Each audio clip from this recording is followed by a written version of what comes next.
plus vous perdez en mots et en richesse de vocabulaire, et plus vous perdez en richesse de pensée. Tu as été pendant 20 ans rédacteur en chef chez RTL, tu as travaillé pendant 18 ans à France Télévisions. Quels sont les 5 défauts que tu peux percevoir quand quelqu'un prend la parole? Je vous fais un cadeau à 3 000 €. Qu'est-ce que tu penses des orateurs comme Donald Trump ?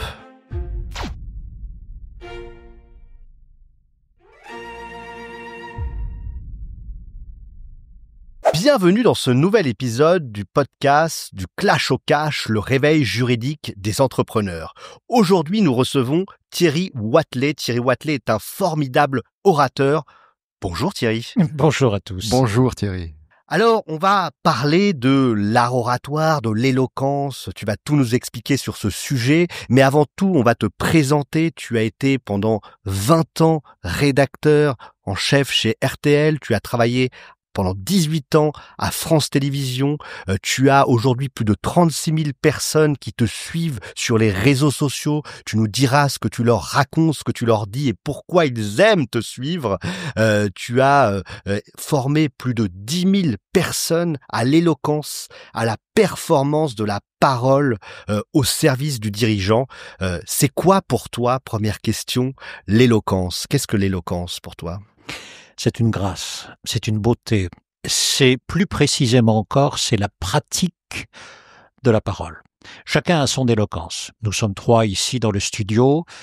Chacun, nous avons notre éloquence. C'est quelque chose d'extrêmement personnel. C'est la façon dont chacun va utiliser, consciemment ou pas d'ailleurs, les techniques à sa disposition pour pouvoir entrer en relation avec l'autre. Relation vient du latin relatio, qui signifie dans sa deuxième acception histoire, récit.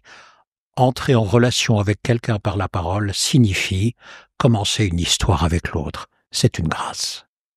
Magnifique. Alors, on est sensible, nous en tant qu'avocats, à l'art de la parole, puisque notre quotidien, c'est aussi de réussir à convaincre des personnes, réussir à écouter aussi ceux qui viennent nous voir avec leurs histoires et de savoir les restituer devant un tribunal, devant une juridiction qui va nous écouter, qui va comprendre ce qu'on veut dire et qui va aller dans le sens de ce que l'on souhaite.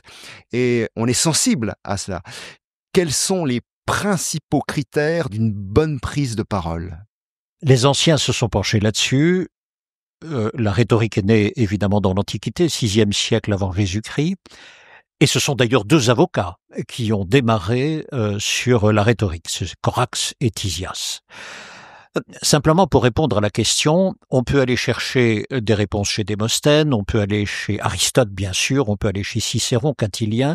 J'ai regardé tous ces grands auteurs et tout en fouillant, je me suis dit voici, pour répondre à la question, et ça c'est ma réponse, 3 clés sont largement suffisantes pour bien s'exprimer. La première, c'est ce que j'appelle l'idée. D'abord, ce que Cicéron appelle l'idée, c'est-à-dire, ça se résume en une chose. Qu'est-ce que je veux que l'autre retienne et répète quand j'aurai fini de parler? Mais rien que répondre à cette question-là oblige à une précision de pensée qui peut être très longue. Pour répondre à cette question-là, ça peut prendre des semaines parfois, mais vous avez des procès d'assises avec des enquêtes, avec plein de rebondissements dans la procédure pénale même, qui fait que, au fur et à mesure seulement, vous commencez à mettre en route des idées ultra précises sur le dossier qu'est le vôtre. Premier point donc, qu'est-ce que je veux partager, mais mieux que cela, qu'est-ce que je veux que l'autre retienne?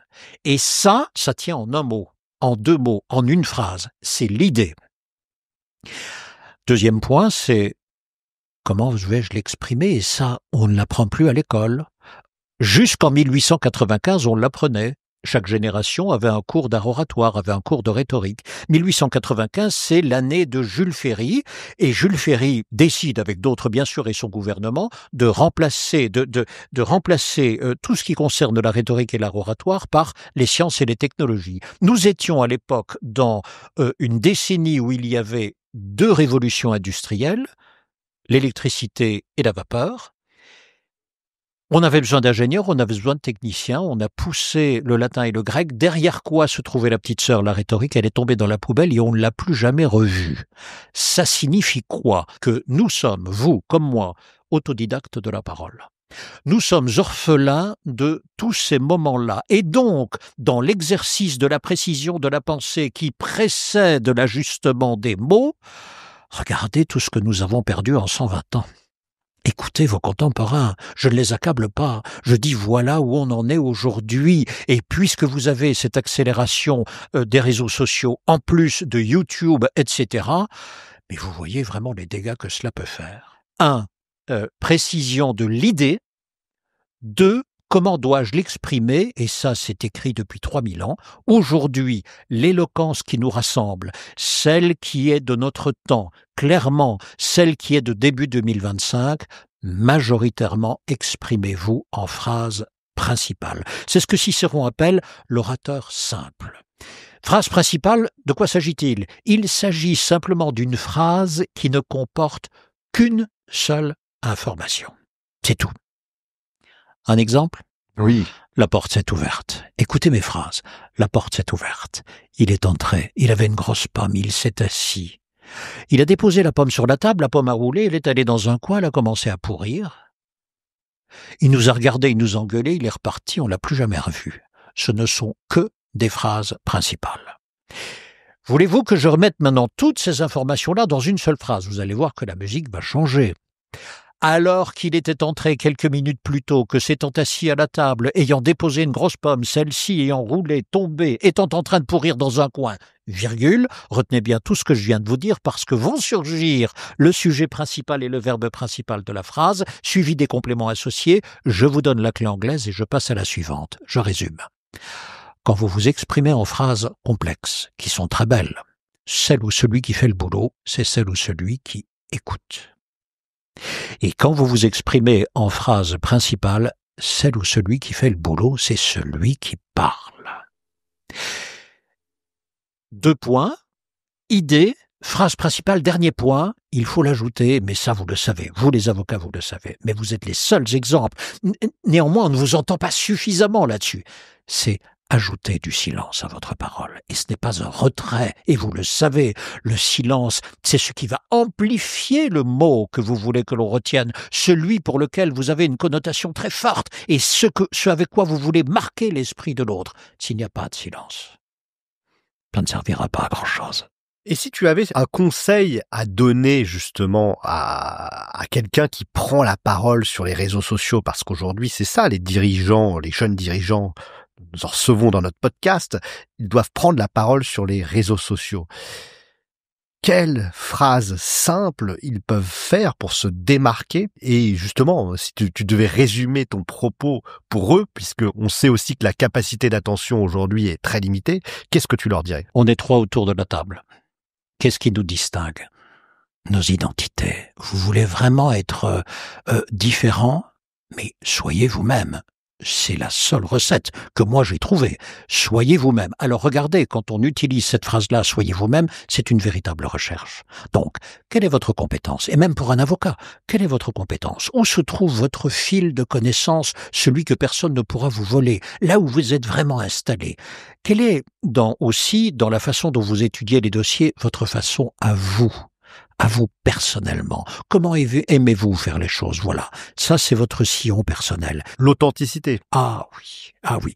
Alors, on peut dire authenticité, sincérité, franchise, 3 mots bien différents. Personnellement, je lui préfère sincérité. La sincérité, c'est une ouverture de soi à l'autre. Je vous autorise à venir lire ce que généralement je cache.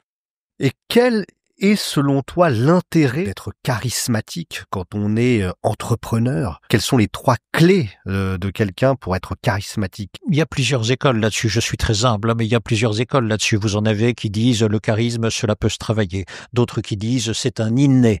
Vous avez des personnes charismatiques et d'autres qui ne le sont pas. Je dirais d'abord, je crois, franchement, mais c'est un avis personnel, hein. Premier point pour être charismatique, c'est être humble. Je vais préciser l'humilité. L'humilité est une vertu. C'est le fait de savoir quel est mon périmètre. Il y a des choses dans ma vie que j'ai à peu près réussi et d'autres pas. Donc ce périmètre-là, je le connais. Je sais ce que je suis et ce que je ne serai jamais. Ce périmètre-là, je le connais. Ce n'est donc pas de modestie.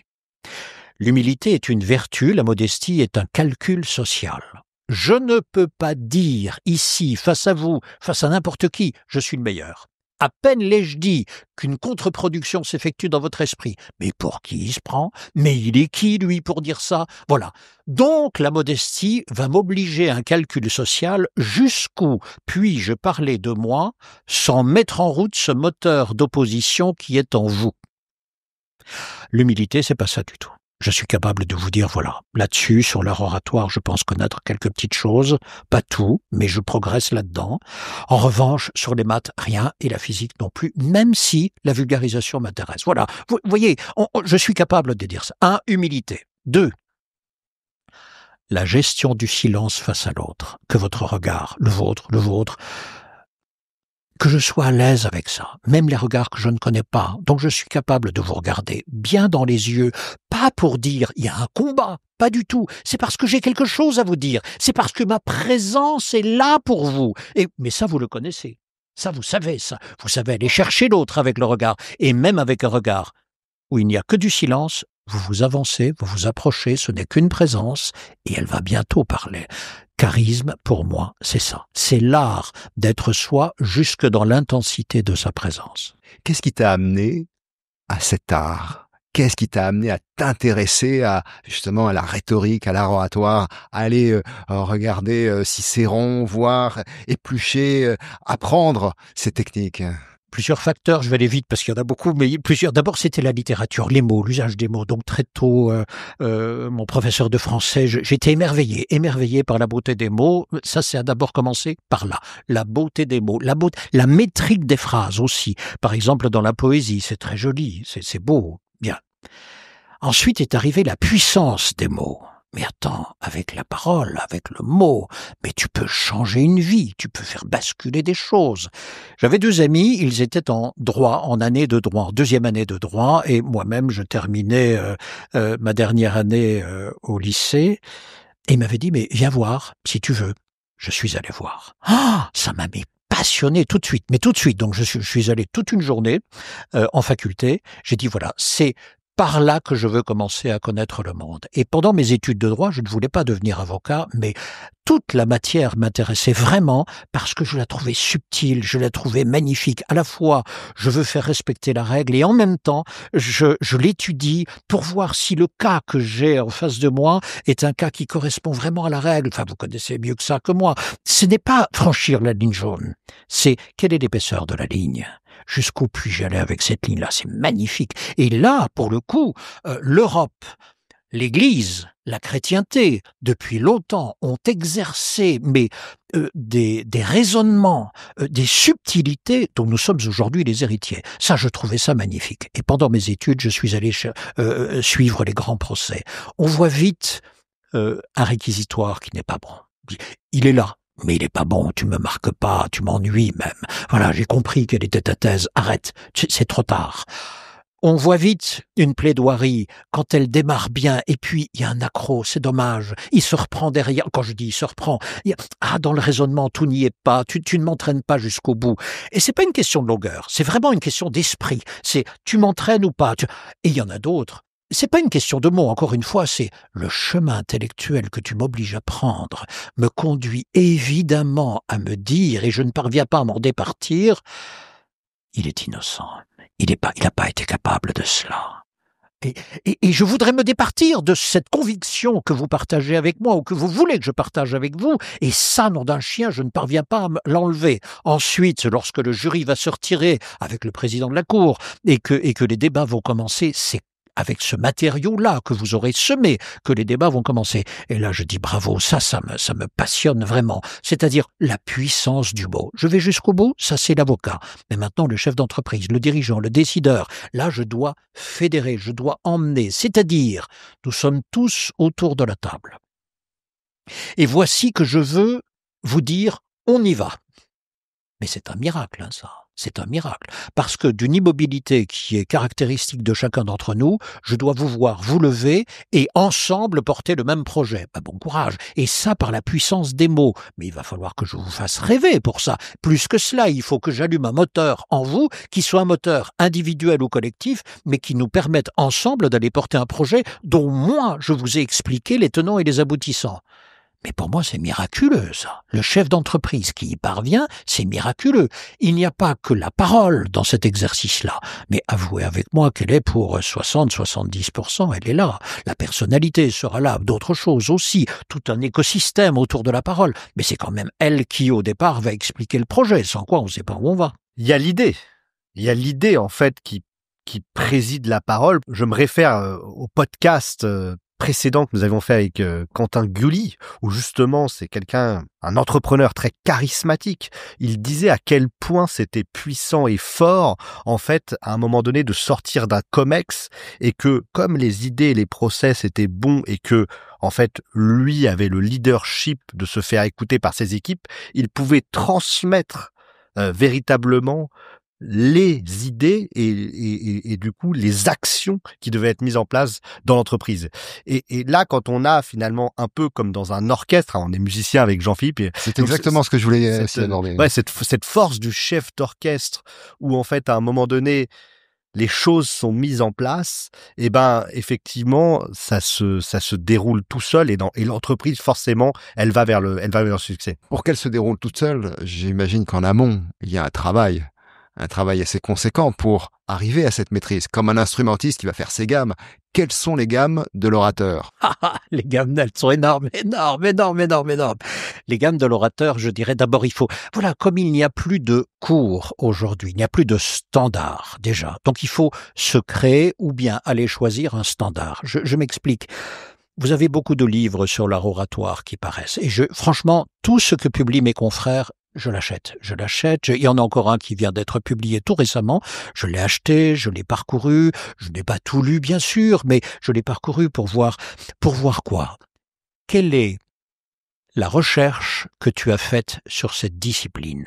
Qu'est-ce qui t'amène à me dire la comparaison c'est bien ou l'analogie c'est bien? Il y a une vraie réflexion sur la parole avant.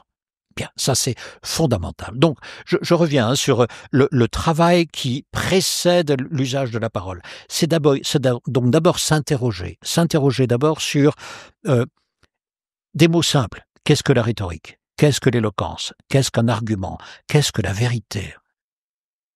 Qu'est-ce que je dois prouver? Qu'est-ce qu'une preuve? Qu'est-ce qu'un raisonnement? Tout cela, si on ne l'a pas, et on voit bien que ce sont des briques, elles ne sont pas éparses du tout. Puis-je aller vers la vraisemblance ou pas?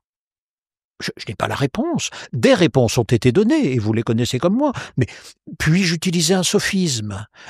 Tout cela, il faut y réfléchir avant, vraiment. Et donc ça, je dirais, c'est bien pour cela que les anciens étudiaient autant la philosophie que la rhétorique, les deux choses, l'art de penser et puis l'art de parler. Et on réfléchissait énormément là-dessus, et les débats étaient immenses, et ils le sont toujours.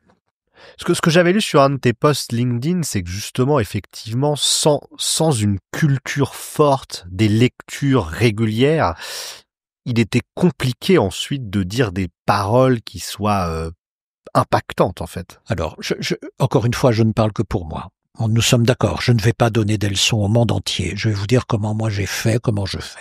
Voilà, ça je peux partager. Si vous voulez vraiment, mais vous le savez ça, je vais parler, vous le savez, mais peut-être vous ne le savez vous pas, mais c'est pour tout le monde la même chose. Si vous voulez progresser dans l'art oratoire, il y a une équation assez simple, et je n'en ai jamais vu d'autre. Vous voulez de résultats? Travaillez. Vous voulez un résultat excellent? Travaillez beaucoup. Vous voulez un résultat d'exception? Ne cessez de travailler encore. Première équation. C'est une très belle nouvelle. Ça veut dire ceci. Quiconque veut y aller peut y aller. Ne pensez pas une seule seconde qu'il faut du talent. Il ne compte pour rien. Je vais ajouter ici un principe de neurosciences. Je cite mes sources. Institut Pasteur, c'est le directeur du département des neurosciences de l'Institut Pasteur, Pierre-Marie Liédot. Voici son constat avec ses équipes. 15% de ce que nous faisons nous est donné, c'est l'inné. Tout le reste, nous le construisons. Donc, vous aurez beau dire, je n'ai pas de talent, c'est pour 15% de ce que vous ajoutez. Le reste, c'est que vous n'avez pas bossé. La deuxième chose, c'est aller lire les anciens. C'est eux qui ont tout mis au point, entre le 6e et le 4e siècle avant Jésus-Christ. Vous utilisez les mêmes outils que Périclès, que Cicéron, que saint Thomas d'Aquin, etc. Et personne n'a jamais ajouté un outil dans la rhétorique que eux-mêmes n'avaient déjà mis.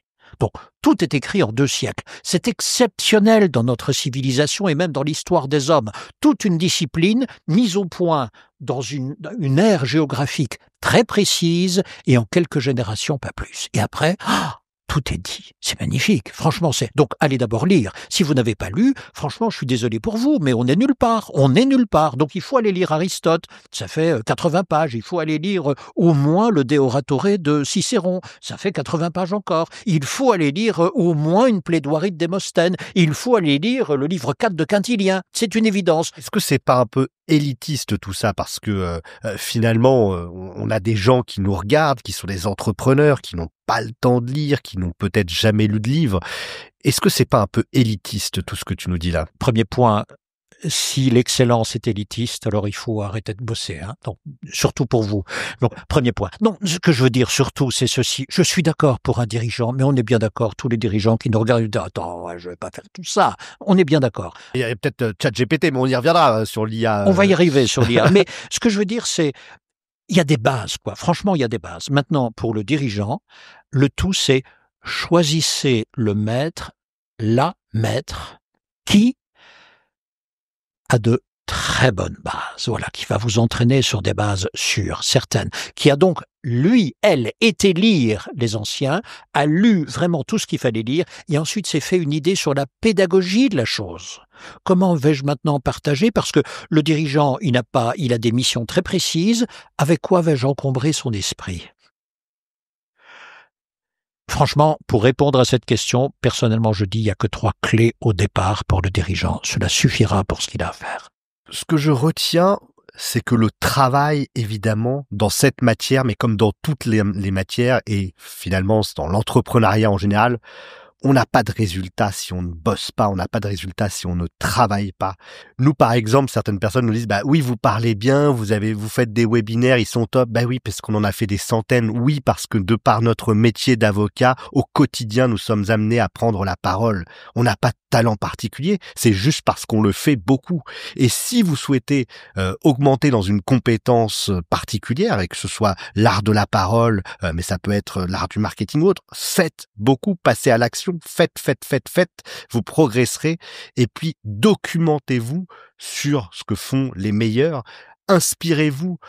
Et c'est aussi dans ce cadre-là qu'on fait ce podcast, c'est aussi pour s'inspirer. Et tu es inspirant, Thierry. Il y a une question que je voulais te poser parce que c'est vrai que on est avocat, on a l'habitude de prendre la parole, on a l'habitude d'aller plaider devant les tribunaux. Il n'empêche qu'à chaque fois, à chaque dossier, on ressent toujours petit pincement avant de prendre la parole, avant de dire qu'on va défendre notre client.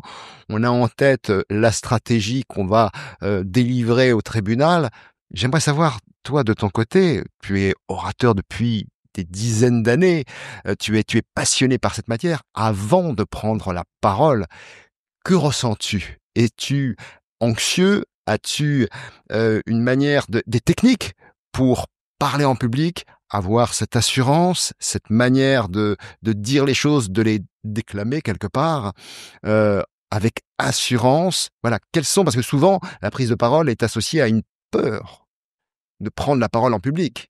On a peur de s'exposer, on a peur d'être vu, jugé. On se dit, je veux fuir. Voilà. Et donc, quelles sont les techniques pour apparaître avec cette confiance? La première chose, sachez que quoi qu'il arrive, vous serez jugé. Donc, arrêtez d'avoir peur, vous serez jugé. Moi, ici, vous me regardez, je suis jugé. De toute façon, il plaît, il ne plaît pas. Donc ça, il va falloir s'accommoder. C'est la vie. Vous plairez à l'un et pas à l'autre. C'est la vie. C'est la vie. Donc là-dessus, il faut vraiment apprendre. C'est pas une question d'art oratoire, je dirais ça. Donc être jugé, mais avoir peur. Avoir peur, comme je viens de le dire, pour moi, je dis la peur est légitime parce que jamais on ne vous a appris à parler. Si je vous dis en 90 secondes, fais en sorte que je sois prêt à aller travailler dans ton cabinet. Vous me dites quoi? Vous, vraisemblablement parce que vous y êtes plus habitué que d'autres. Mais pour beaucoup, c'est une énigme. Je fuis la question. Donc vous voyez, la peur pour moi est légitime. La peur est légitime. Maintenant, vous m'avez posé la question, et toi, comment tu fais? Il y a plusieurs cas de figure.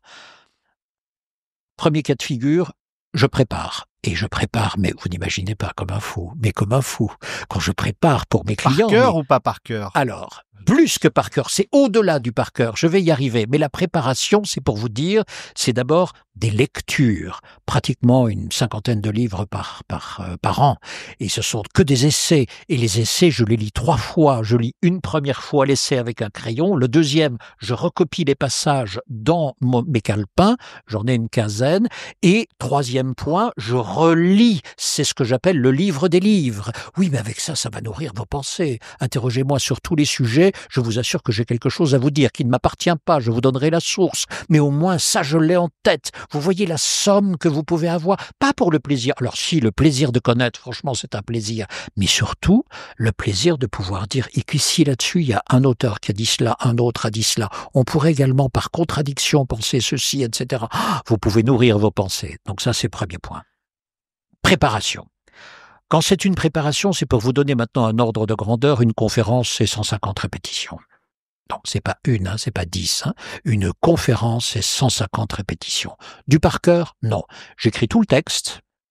Une fois que vous avez écrit le texte, c'est biologique, la parole. Autrement dit, si c'était du par cœur, je reviens sur de la mécanique. Et la mécanique, elle va se briser sur un trou de mémoire.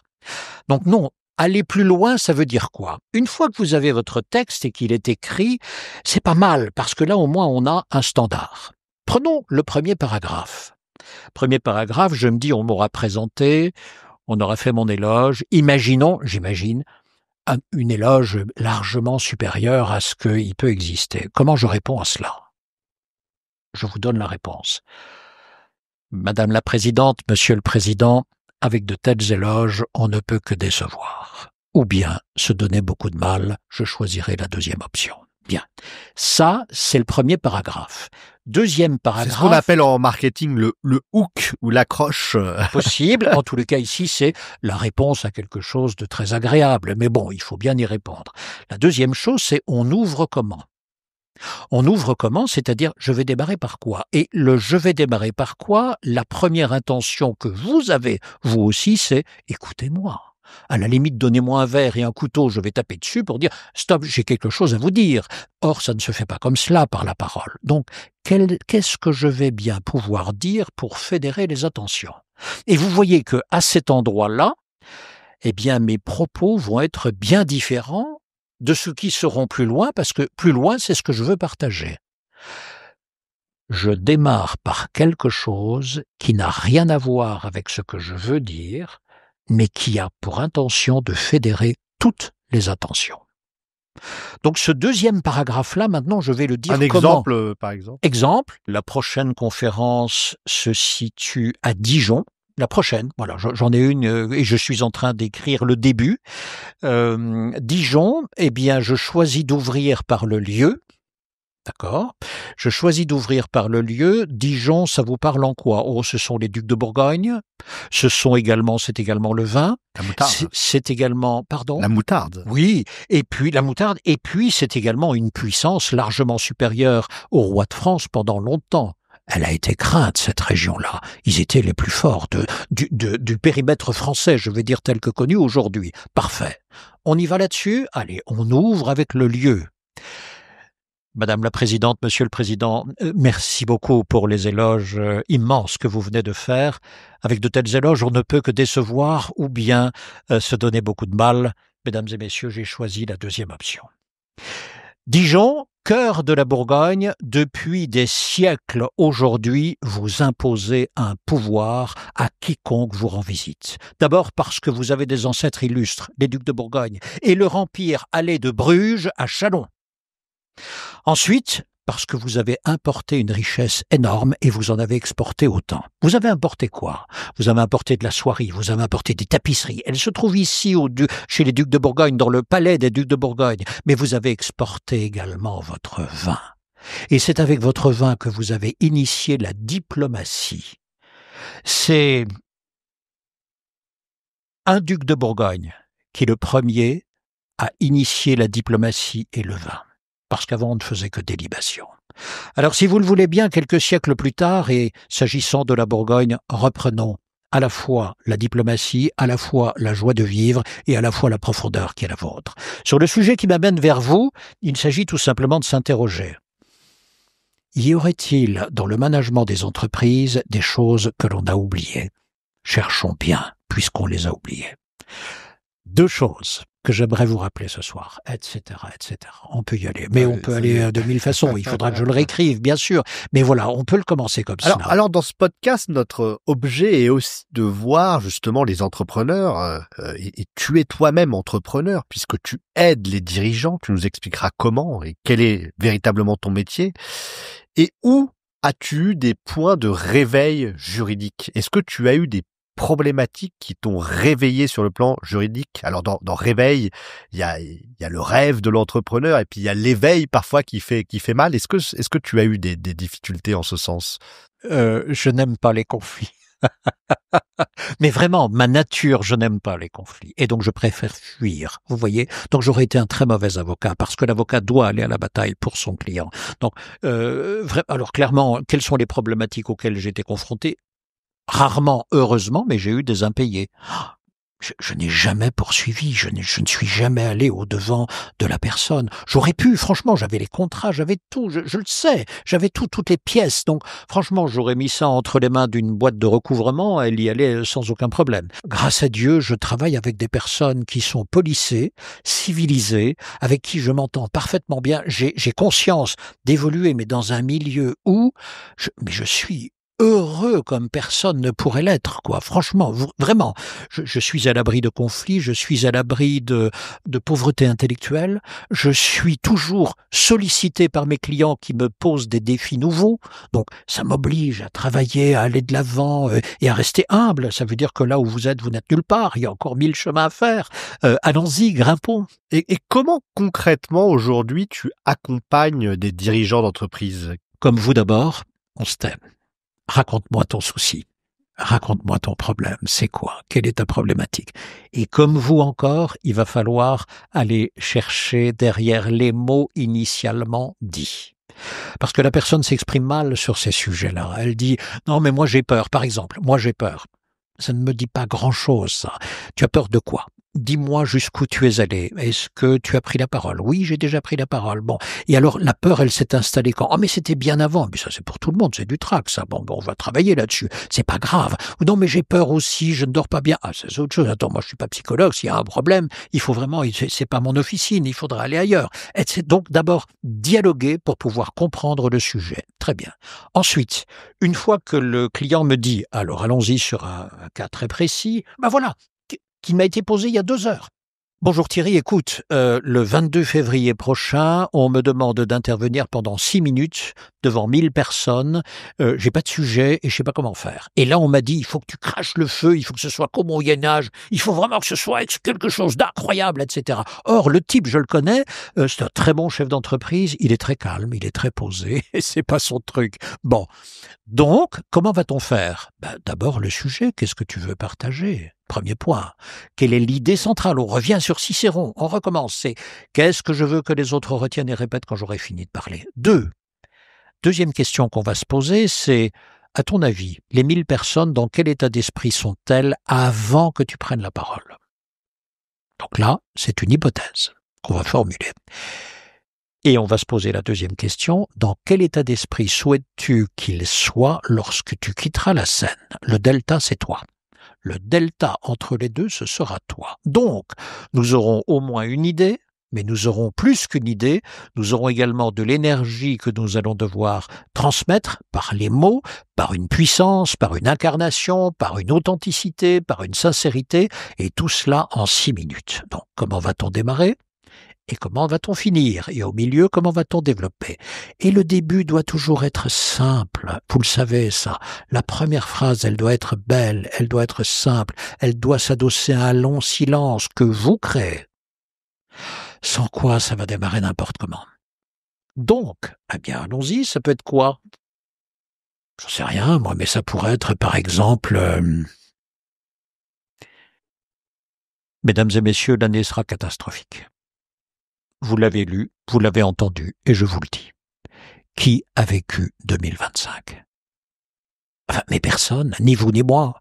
Donc, celles et ceux qui nous disent 2025 sera catastrophique, ils reviennent d'où ? De leur cauchemar. C'est tout. Ils reviennent de leur cauchemar, ils reviennent de leurs convictions, ils reviennent de leur état d'esprit. C'est tout. Maintenant, regardez les jours qui nous séparent du premier de l'an. Quelle fut votre vie ? Belle. Tout simplement belle. Quotidienne, agréable, avec des moments heureux et des moments plus funestes, on est d'accord. Mais c'est la vie de tous les jours, ça n'a pas changé par rapport à 2024 déjà. Faites-en le constat. Que va-t-on ajouter à 2025 maintenant ? Posez-vous la question. C'est là où sera votre bonheur. C'est là où sera l'année réussie. Donc, l'année 2025 sera-t-elle belle ? Assurément qu'elle le sera, parce que vous avez 3 projets, parce que vous avez 1000 choses dans votre carquois pour pouvoir avancer, parce que vous avez la volonté d'y aller. Si vous n'avez pas ça, arrêtez de croire que 2025 c'est un épouvantail. Franchement. Magnifique. Je remarque dans tes prises de parole que tu joues aussi beaucoup sur les différences de temps. À dire qu'à un moment donné, tu vas parler avec une certaine puissance et puis après, tu vas parler doucement. Alors, comme une confidence oui, d'un seul coup, tu vas nous faire. Et ça, ce sont des exercices. Donc, quotidiennement, voilà, ça aussi, quotidiennement, 2 minutes par jour. Alors, je vous donne l'exercice, voilà. C'est celui que je fais. Donc, dans votre bibliothèque, et j'espère que vous avez une bibliothèque bien plus large que votre écran de télévision, sans quoi vous n'êtes pas crédible, dans votre bibliothèque, allez prendre l'ouvrage que vous voulez. Voilà, l'auteur que vous aimez bien. Donc personnellement, parce que je les aime beaucoup, donc j'ai tout Balzac, j'ai tout Rousseau, j'ai tout Victor Hugo. Ce sont des gens que j'aime bien, c'est tout. J'ai jamais lu tout Victor Hugo, je vous rassure, hein, mais voilà. Bon. Donc le matin, je prends, livre 14 de Victor Hugo, et on ouvre. Ouvrez à la page que vous voulez. Ce sont des esprits tellement puissants. Commencez à lire, vous mettez votre doigt, commencez à lire à voix haute. Et à un moment donné, vous allez être saisi d'un verbe, saisi d'un adjectif, saisi d'une tournure, de la façon dont il va expliquer une idée ou bien décrire quelque chose, un personnage, etc. Arrêtez-vous. Là, on s'arrête. Qu'est-ce qui vous a plu ? Reprenez le verbe qui vous a plu, parfait, l'adjectif, parfait, notez-les. Maintenant, dans votre quotidien, quand allez-vous utiliser cette tournure-là, ce moment-là ? On y va, je vais vous donner un cas précis. Un jour, j'ouvre l'un des derniers ouvrages de Victor Hugo, je l'ouvre, et vous avez chez cet auteur ce que les éditeurs appellent des tas de pierres. Ce sont des petits textes inclassables, ce ne sont pas des romans, ce ne sont pas des pièces, voilà. Et je tombe sur le tas de pierres suivant. Nous faisons œuvre de cantonniers, nous traçons la route, d'autres feront le voyage. Et rien qu'avec ces 3 phrases-là, je me dis, mais c'est exactement ce que nous faisons avec le climat. Il nous faut trouver une nouvelle voie, nous traçons la route, d'autres feront le voyage. Et si la route n'est pas belle, les autres ne pourront pas voyager. Nous sommes responsables de cela. Regardez comme c'est beau, mais là, je l'ai retenue même par cœur, tellement elle est belle, mais je la restitue à chaque fois à Victor Hugo. Mais vous voyez la simplicité de la chose ? Donc, tous les jours, je vais à l'école des grands esprits. Je suis au fond de la classe, je suis un cancre, d'accord, mais tous les jours, je m'y exerce. Tous les jours. Et ça dure 2 minutes, 3 minutes, parfois je me laisse emporter, ça dure une demi-heure, tellement c'est beau, tellement eux, ils sont magnifiques, voilà. Mais ça peut être une description de Balzac. Qu'est-ce qu'il est puissant dans le regard qu'il porte sur les hommes.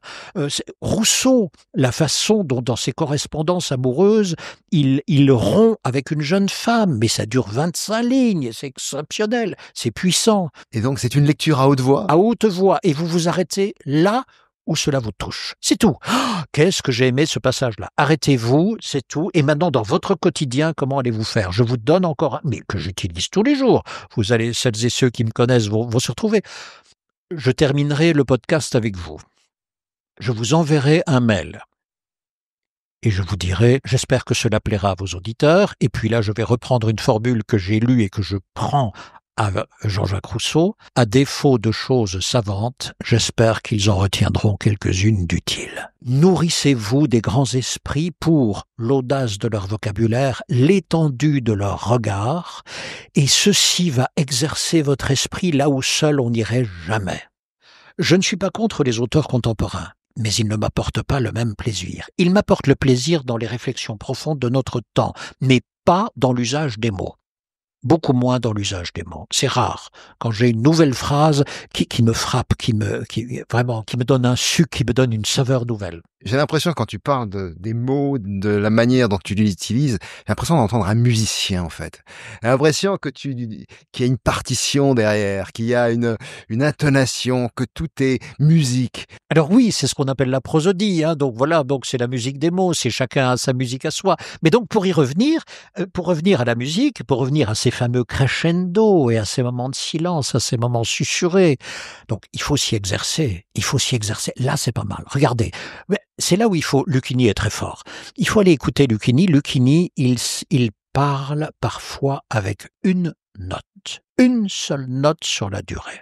C'était à Mégara, faubourg de Carthage, dans les jardins d'Hamilcar. Il y a 2 notes, pas plus. Il y en a que 2. Bien. Je peux lier toutes les phrases, les mettre sur une même note. Je suis arrivé à pied chez vous, il faisait un peu froid, j'avais les mains en poche, j'avais avec moi mon cartable, je me réjouissais de ce moment. Donc, tout ce que je viens de dire n'étant pas compliqué et en phrase principale, je peux lier toutes les phrases. Ce qui me permet ensuite de marquer un long silence, parce que autre chose va arriver. Je reprends. Je suis arrivé vers vous, j'ai marché, il faisait froid, j'avais les mains en poche et je portais mon cartable. J'ai sonné. Je me réjouissais du moment. Nous nous sommes attablés et la magie s'est installée. Et là, on va pouvoir... Mais vous voyez, donc là, il y a des silences que vous pouvez mettre, des petites phrases que vous allez poser parce que le moment va arriver. Et puis, nous avons commencé à parler. Et là, vous avez commencé, vous, à vous animer de plus en plus parce que le podcast était là, parce que le moment était là, parce que c'est votre passion également. Et parce que c'est la nôtre. J'adore ça.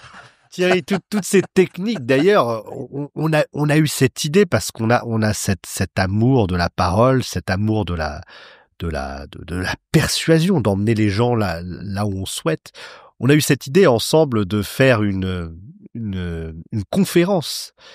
Vous pouvez vous y inscrire, hein, vous pouvez vous inscrire à cette conférence, là vous trouverez tous les renseignements, pour justement vous aider à découvrir des techniques oratoires et puis aller plus loin si nécessaire avec une formation vraiment, parce que pour nous c'est une composante, c'est une compétence qu'il est nécessaire d'avoir en fait pour développer son activité. Toute formation est une remise en question de soi, donc il faut y aller avec envie déjà, avec l'envie et en sachant que l'on va tomber. Donc dans une formation, il ne faut pas être excellent. Dans une formation, il faut écouter, il faut avoir un lâcher-prise, on se laisse aller, on teste, on tombe, on se redresse. Donc je vais résumer en 2 mots, il faut à la fois être bienveillant. Quand je dis bienveillant, on sait qu'on va tomber. Indulgent, alors c'est soit vis-à-vis de soi, être indulgent à l'égard de soi-même. Pourquoi ? Parce que tout progrès dans l'art oratoire est lent. Donc, ne vous attendez pas à faire une marche de 2 mètres. Je n'ai jamais vu ça. En revanche, un succès de 2 centimètres, réjouissons-nous, il est là, ce succès. Et dès qu'on y est sur cette marche-là, on attaque la suivante de 2 centimètres. Et ça devient un plaisir, parce qu'on sait que la première, on l'a eue, la deuxième, on va la voir. Et si on ne l'a pas, il n'y a pas d'échec. Il n'y a que des chantiers. On sait qu'il va falloir s'y attaquer. Quand vous le souhaitez. Ce que je remarque, c'est que tu es en totale contradiction avec ce qu'on voit au quotidien et ce dont on est abreuvé sur les réseaux sociaux. C'est en 90 jours, vous allez savoir parfaitement parler, etc. La première promesse, c'est de dire, quand vous partirez, vous aurez en main tout ce qu'il vous faut pour poursuivre le chemin seul, sans moi. Vous saurez comment faire. 2. La deuxième promesse, pendant cette journée-là, oui, vous allez progresser. Vous verrez progresser. Et d'ailleurs, j'aurai les preuves. Nous aurons filmé. J'aurai filmé votre première prestation et je filmerai la dernière. Vous partez avec les 2. Et vous verrez, il n'y a pas photo entre les 2. Mais la deuxième, qu'est-ce qu'elle est belle. La dernière, qu'est-ce qu'elle est belle. Et c'est là où se trouve l'enthousiasme. Donc, oui, tu peux poursuivre. Tu tomberas encore. Je tombe tous les jours. Tu tomberas encore. Réjouis-toi de cette chute. Nous nous endormirons tous les soirs avec des regrets. Oh, j'aurais dû dire ça trop tard, endors-toi. Mais demain, on se réveille avec l'espoir, parce que demain, je sais que je marquerai une toute petite marche, je la franchirai celle-là, et elle sera meilleure encore, et ça je le réussirai, et encore et encore. Ah oui, c'est évident, mais il y a tellement à faire, c'est immense. Quels sont finalement les 5 défauts majeurs que tu peux percevoir quand quelqu'un prend la parole? Alors le premier où j'ai de moins en moins de patience, je dois reconnaître, c'est baragouiner. Quand je dis baragouiner, c'est la personne parle, mais elle n'a toujours pas une idée précise en tête à partager. Elle a commencé à parler et tout le monde l'écoute, mais tu m'épuises avec ça, tu m'épuises. Que veux-tu partager? Donc ça, c'est le premier défaut. Deuxième défaut, c'est l'absence de silence. Pourquoi? Mais je vais vous le dire simplement, ceci, ayons simplement conscience d'un phénomène physique. Pour que vous puissiez comprendre ce que je dis maintenant, il faut 0,65 secondes. Je parle, c'est une onde, elle tape vos tympans, elle agite vos neurones, vous convoquez votre histoire, vos raisonnements, vos contradictions, et avec tout cela, vous suivez ce que je dis. Et tout en le suivant et en le comprenant, vous le contestez, vous acquiescez, vous avez plein de choses qui se déroulent. 0,65 secondes. Si je veux donc vous mettre dans le confort de la compréhension, je marquerai des silences. Ah, quel bonheur quand tu te tais. Mais c'est ça, donc, 2, c'est pas de silence, pas de confort. C'est ça, là-dessus, on voit des gens qui veulent meubler. Mais oui, c'est alors on me dit arrête-toi, oui, en fait, voilà, oui. arrête-toi, en fait. Et c'est la peur du silence. Alors, et la peur du regard de l'autre. On me dit, oui, mais alors si je me tais, il me regarde. Et quoi? Tu crois que, et quand tu parles, tu crois qu'on te regarde? On ressuscite On attend. l'attention. Mais on attend avec calme, c'est un cadeau que tu nous donnes. Voilà, deuxième point. Le troisième point, c'est la posture. Alors, la posture, c'est assez simple, il faut pas jouer. Mais la posture, c'est 2 points importants. Le premier, c'est je regarde les personnes à qui je parle. C'est la politesse que je dois à l'espèce. Alors donc non, je vais pas regarder à droite, non, je vais pas regarder au-dessus, je vous regarde, c'est tout. Et qu'est-ce que c'est agréable d'être, voilà, on est entre nous. Quand je dis entre nous, il y aurait même 25 personnes qu'on est entre nous. Voilà, reliés par le regard, c'est l'humanité, ça. Je déteste la personne qui ne nous regarde pas lorsqu'elle nous parle. Je déteste ça. T'as quoi à cacher? C'est quoi le problème? Il est où le souci? Même si on est dans la contradiction, mais je t'écoute. Et la contradiction va me nourrir. Je ne te répondrai pas nécessairement. Je te comprendrai d'abord. Suis-je capable de cela? Ça, c'est magnifique. Donc 3, c'est ça. C'est le regard. 4, arrête de te dandiner, d'être d'un pied sur l'autre. Non, arrête ça. Qu'est-ce que tu me fais? Alors, mais on ne peut pas bouger. Non, tu ne peux pas bouger. Non, mais je vais te dire pourquoi. Que ton mouvement soit en accord avec tes paroles. Est-ce que ton corps a quelque chose à dire avec tes idées? S'il n'a rien à dire, tais-toi, fais-le taire. Et le fais-le taire, c'est l'immobilité. S'il a quelque chose à dire avec tes idées, alors, vas-y. Joue. Quand je dis joue, c'est ça, je vais donner du relief à mes idées. Regardez, on peut le faire, hein, c'est vraiment assez facile. Voilà, depuis tout à l'heure, depuis quelques minutes ensemble, nous partageons sur quoi? 2 grandes idées. 1, je la mets ici. C'est la rhétorique, c'est la théorie. Ce sont les règles. 2, c'est l'éloquence, c'est la pratique, c'est la façon dont nous agissons.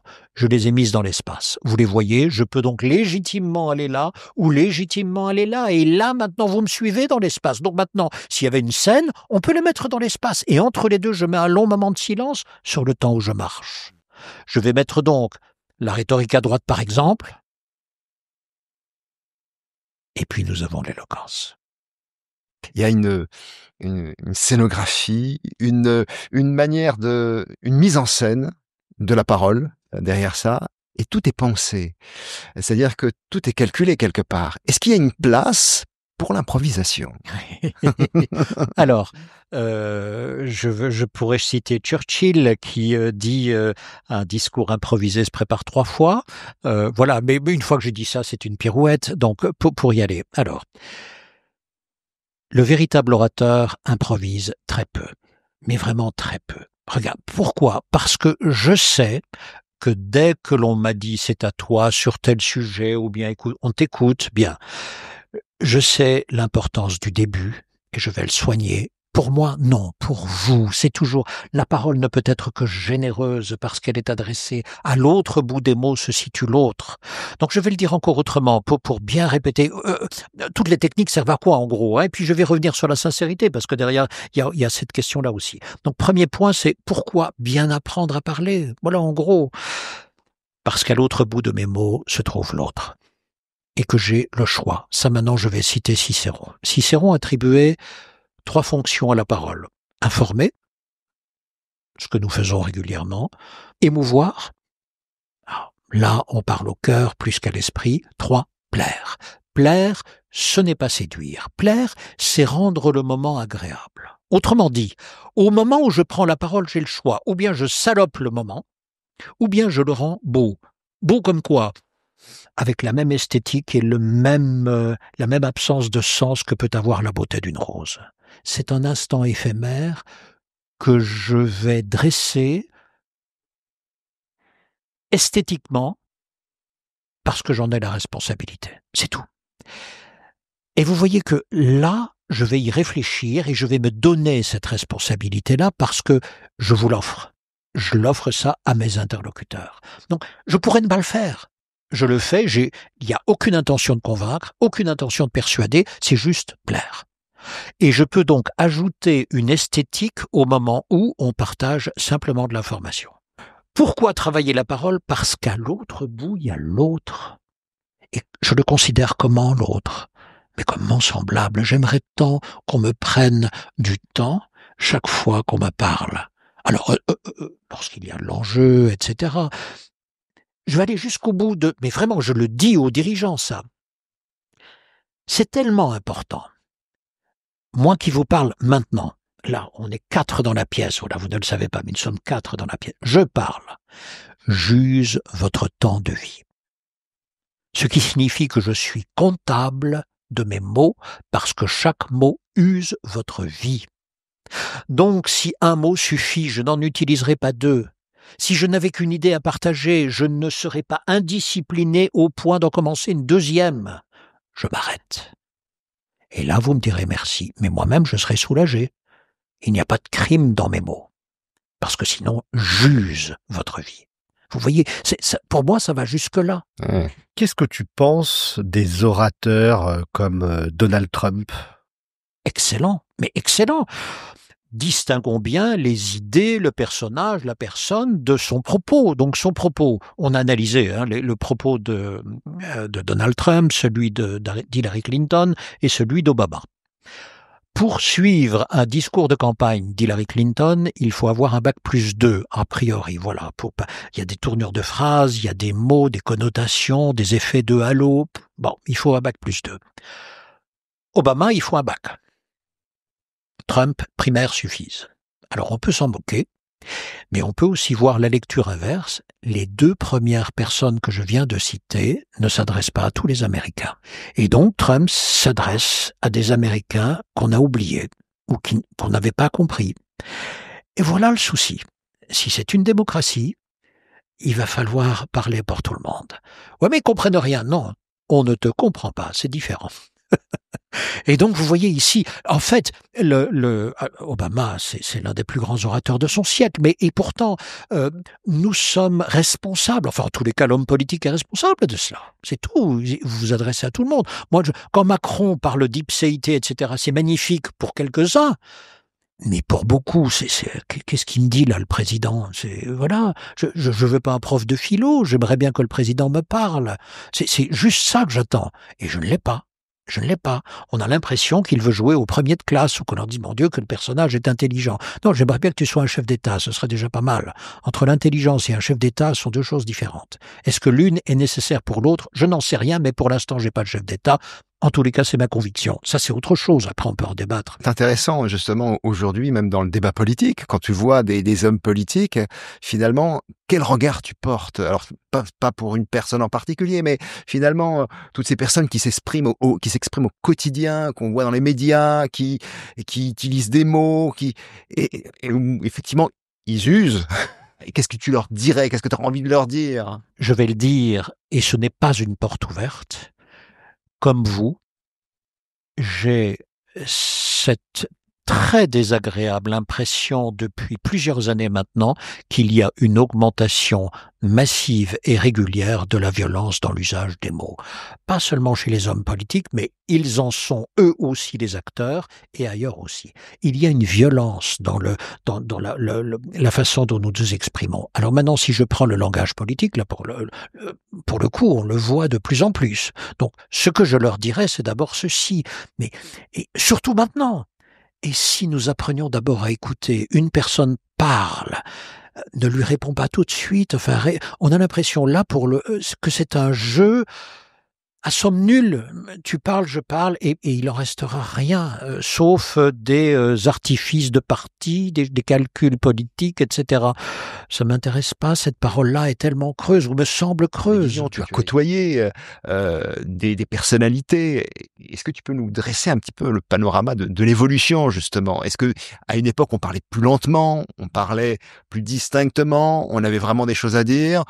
Quel témoignage tu peux apporter? Je suis pas sûr qu'on avait toujours quelque chose à dire, donc parce que là, les choses n'ont pas beaucoup changé. Mais en revanche, jeune journaliste, je suis impressionné par Gaston Defferre. On me dit, il faut que tu fasses la réaction de Gaston Defferre. Je sais plus sur tel événement. Je vais trouver Gaston Defferre, ministre de l'Intérieur à l'époque. Monsieur le ministre, une réaction. Il me regarde, il me dit, vous en voulez combien? 1 minute. J'ai pas eu le temps de poser ma question. Il m'a donné 1 minute de son.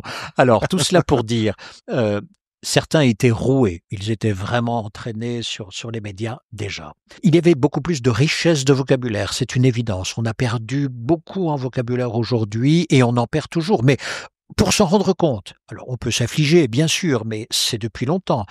Je vous engage à aller relire une lettre amoureuse de Jean-Jacques Rousseau. Il y a des phrases, je suis obligé de les relire 4 fois pour en comprendre toute la signification tellement c'est profond, riche et beau. Je me dis que la jeune femme qui a reçu cette lettre-là, elle a tout lu d'un coup, elle avait tout compris. Que n'a-t-on perdu ? Donc aujourd'hui, ça continue. Et ça continue pour plusieurs facteurs, en raison de plusieurs facteurs bien sûr, mais ça continue. Donc oui, pour moi, on a perdu pas mal. Et plus on perd en mots, et ça, c'est une loi neuroscientifique, plus vous perdez en mots et en richesse de vocabulaire, et plus vous perdez en richesse de pensée. L'exercice de vos pensées s'arrête, l'horizon de vos pensées s'arrête à l'horizon de vos mots. Voilà où on en est. Qu'y a-t-il au-delà ? La violence commence. Je profitais de ta présence pour avoir aussi quelque part des conseils.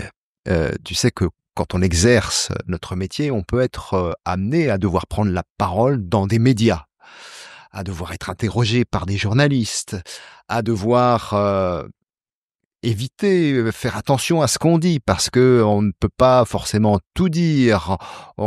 Et je vois bien que des journalistes peuvent aussi essayer de nous tirer les vers du nez. Quelles sont les techniques qui permettent d'éviter des pièges pour faire en sorte de se sortir de situations où on se sent un petit peu pris au piège, ou voilà, on peut se retrouver en difficulté. Quelles seraient les techniques justement pour s'en sortir? Bon, je vous fais un cadeau à 3 000 €. Mais vraiment, j'y ai réfléchi longtemps, j'ai donné vraiment pendant 25 ans, 30 ans, j'ai donné beaucoup de média training, et ce qui me désolait, quels que soient les mots que j'utilisais, j'avais l'impression que mes clients ne parvenaient pas à comprendre ce que je disais et ne l'appliquaient pas. Donc je me remettais en cause. Voici, je vais vous donner la formule, vous réussirez toutes vos interviews. Je vous assure, c'est mécanique. Bon, on y va ? Allez, premier grand type d'interview ou de réponse. Qui vous posait des questions quand vous étiez petit ? Les professeurs, vos parents, on est d'accord ? Et ils vous ont dit, tu réponds à la question et quand tu as fini, tu te tais. Et ça, c'est le schéma que vous avez en tête parce qu'il a duré 25 ans. Donc, quand le journaliste arrive, il vous pose des questions et vous y répondez. Quand vous avez fini de répondre à la question, vous vous arrêtez parce que c'est bien, on est le bon élève. Parfait. Mais ça, cette situation de déséquilibre est une situation qui sied à l'enseignement, mais pas à l'interview. Or, ce type d'interview a eu lieu jusque dans les années 75-76. Que s'est-il passé à ce moment-là? Alors, je reviens donc sur... Je pose une question, Q1, vous me répondez R1. Q3, R3. Q4, R4. On est d'accord? Quel est l'avantage de ce type de réponse? J'ai l'impression que vous n'avez rien à cacher. Vous êtes le bon élève, vous répondez à tout, magnifique. Pleut-il? Il ne pleut pas. Fait-il froid? Il fait froid. As-tu regardé la température? Non, etc., etc. 75, un type se révolte. Il s'appelle Georges Marchais, il dit j'en ai ras-le-bol, ça. Moi, je veux être libre dans l'interview. Donc, tu me poses les questions que tu veux, moi je dirai ce que je veux. Regardez, ça donne ceci. Nouveau schéma. Q1, je réponds R3. Fait-il beau? J'ai fait du cheval hier. C'est le bal des autistes. Donc évidemment, le journaliste va se révolter, mais lui aussi, en fait, derrière ce schéma un peu drôle qui fait rire aujourd'hui, il y avait une reconquête de la liberté d'expression. Si je reste dans le schéma précédent, je n'ai aucune liberté. Si je veux dire vraiment quelque chose dans mon interview, je dois prier tous les dieux que le journaliste me pose la question qui va bien. Georges Marchais dit, je n'attends pas ta question, je vais te dire ce que je veux dire. Donc, oui, mais ce faisant, au début c'est drôle, après on perd en crédibilité. Donc aujourd'hui, quand vous écoutez l'interview d'un homme politique, si on lui pose la question Q1 et qu'il répond R3, vous allez avoir une déconsidération vis-à-vis de l'interviewé en disant « Bon, elle était comme tous les autres, tu m'ennuies, tu me fais perdre mon temps. » C'est tout, on s'arrête là. Donc les deux schémas ont un avantage et un inconvénient. Quel est le bon schéma maintenant? Je vous le donne, et on y va, et je réponds à la question, à toutes les questions du journaliste. Q1. Vous répondrez d'abord R1. Répondez à la question, mais le périmètre de la réponse n'est pas le périmètre de la question. Ça veut donc dire, j'ajoute derrière R1 ce que je veux dire. Ça donne ceci. Je vais vers une interview, et s'agissant de l'art oratoire, donc c'est une interview sur l'art oratoire, et moi sur l'art oratoire, j'ai envie de dire ceci, le meilleur orateur que j'ai jamais croisé, c'est Marc Bonan, avocat Genevois. C'est ça que moi que je veux dire. Je vais à l'interview pour ça. Si je dois attendre que la question vienne, alors pour vous, quel est le meilleur orateur? Je ne sais pas, peut-être qu'elle viendra jamais. Donc, ils vont m'interroger, ils vont me dire, finalement, qu'est-ce que pour vous la rhétorique? Q1. Je réponds R1. C'est la théorie. C'est toute la théorie de la parole. Plus, donc je vais dire, et celui qui actuellement l'exerce le mieux est un avocat genevois nommé Marc Bonan. Autrement dit, je réponds bien R1, mais sur un périmètre que je considère réduit ou long selon ce que j'ai envie, et j'ajouterai toujours ce pourquoi je vais à la bataille dans l'interview. Maintenant, allons-y, on prépare l'interview comment? Avec ces trois éléments-là. Premier point, démarrer par que voulez-vous que le journaliste retienne quand on a fini l'interview? Ça, c'est R2. Et le R2, on va le bosser. Donc, je le bosse sur 3 points. 7 secondes, 30 secondes, 1 minute. Allez, et ça, c'est du bachotage. Bachotage, bachotage, on répète. Une fois que c'est prêt, on va s'occuper du Q1, parce que Q1, Q2, Q3, je m'inquiète des questions ou pas? Déjà, je vais demander au journaliste, est-ce que vous avez vos questions? Et s'il ne les a pas, s'il ne veut pas vous donner les questions, au minimum, on va se référer à Quintilien, l'examètre de Quintilien que vous connaissez, c'est qui, quoi, quand, où, comment, pourquoi. Toutes ces questions-là, il va vous les poser. Donc ça, déjà, je peux les préparer. Ça, c'est pas mal. Donc, les Q1, c'est déjà pas mal. Donc, avec ça, je vais préparer R1, R3, R4, R5, R6, ce sera prêt. Et mon R2, maintenant, on peut faire le média training. Le média training, c'est 50 questions que je vous pose. Je suis en fond de cours, je vous envoie les balles et vous répondez à la question plus R2. Je veux que dans votre esprit, ce soit inscrit que vous vous moquez, entre guillemets, de la question à laquelle vous répondez. L'essentiel, c'est la dernière partie de votre réponse. C'est ça, c'est pour ça que je vais à la bataille. Dans l'esprit du journaliste, que va-t-il se passer? Il vous pose une question, vous répondez R1, donc Q1, vous répondez R1, et vous ajoutez R2. Surprise, tiens, vous apportez une plus-value là où je ne l'attendais pas. C'est déjà un élément surprenant. Je me dis, intéressant. J'ai le choix. Ou bien je continue ce que j'avais préparé comme interview, ou bien je pars avec vous sur R2. C'est tellement intéressant. Ça peut être ça aussi. Le journaliste n'est pas là-dessus adolescent, pas du tout. On peut partir là-dessus si c'est intéressant. Dans la suite de l'interview, vous allez me répéter R2 une deuxième fois. Là, je vais comprendre. Si je suis un peu formé, je vais comprendre, c'est pour ça que vous êtes venu sur l'interview. Merci de me le faire savoir, j'ai compris. Parfait. Vous allez me le répéter une troisième fois. Là, vous devenez encombrant. Pour quelle raison? Parce qu'il va me falloir quand même une bonne dose de mauvaise foi pour ignorer ce que vous avez pris le soin de répéter 3 fois au moment où je vais faire mon montage. Vous voyez l'idée? À moins que je sois à votre égard franc et que je vous dise j'ai bien compris. Franchement, cette idée-là, elle est géniale. Je vais pas la diffuser cette fois-ci, si vous le permettez. J'étais venu pour ça et je diffuserai ça. Donc ça, je vous regarde droit dans les yeux et là, j'exprime ma liberté de journaliste. Mais je suis correct avec vous aussi là-dessus. Vous voyez l'idée? Ça, c'est pas mal. Vous avez votre liberté, vous êtes allé à la bagarre pour ça et je vous assure que tous mes clients, avec ça, à 90%, on gagne. 90%, on est dans la cible. Tout le temps. Parce que ce schéma, il est bref, il est court, vous l'avez compris. Avec ça, on peut bosser, on peut tracer et c'est rapide. C'est rapide. On va pas y passer 3 heures. En 1h30, c'est fini. R2, donnez-moi d'abord un R2. Ensuite, on prépare la chose. Ensuite, on s'intéresse sur les Q1, Q2, etc. Et ensuite, on répète en avant. Maintenant, tu peux y aller, c'est bon. Ton esprit est prêt. Merci Thierry, beaucoup de valeur apportée. N'hésitez pas à mettre des pouces bleus, n'hésitez pas à partager, n'hésitez pas à adresser ce podcast à des personnes que ça pourrait intéresser. Pour terminer, Thierry, si tu avais finalement un conseil à donner au petit Thierry qui avait 15 ans, s'il y avait des choses à redire, qu'est-ce que tu lui dirais? Lis 10 fois plus encore. Mais vraiment, parce que la pixelisation de la pensée à travers les réseaux sociaux est à la fois intéressante, mais elle est destructrice. Nous avons besoin de pensées profondes, de pensées longues. Et un livre, c'est un esprit qui vous donne du temps qu'il a passé sur un sujet. Ça vaut la peine d'aller lire le livre, de voir pour le contester, pour y réfléchir, que sais-je. Ça vaut vraiment la peine. Voilà. Je ne suis pas contre les réseaux sociaux. Ils ont leur dans le contexte dans lequel on vit, c'est aussi intéressant. Il y a vraiment des publications très intéressantes, d'autres moins, mais ici, faisons nos choix. On ne peut pas dire que la presse a toujours été excellente, franchement, et on peut remonter sur tout ce que l'humanité a fait. Il faut faire ses choix. En revanche, c'est ça, je dirais vraiment, la parole est intimement liée à la pensée. Et la pensée, pour moi, je ne la construis que dans la lenteur de l'esprit de l'autre, de la rencontre. Et la rencontre se fait comme avec vous aujourd'hui, mais elle se fait aussi à travers des livres. Les livres, c'est toute une part, la meilleure part de l'humanité qui est dans ma bibliothèque. Est-ce que vous vous rendez compte? C'est dans mon salon. J'ai Cicéron dans mon salon.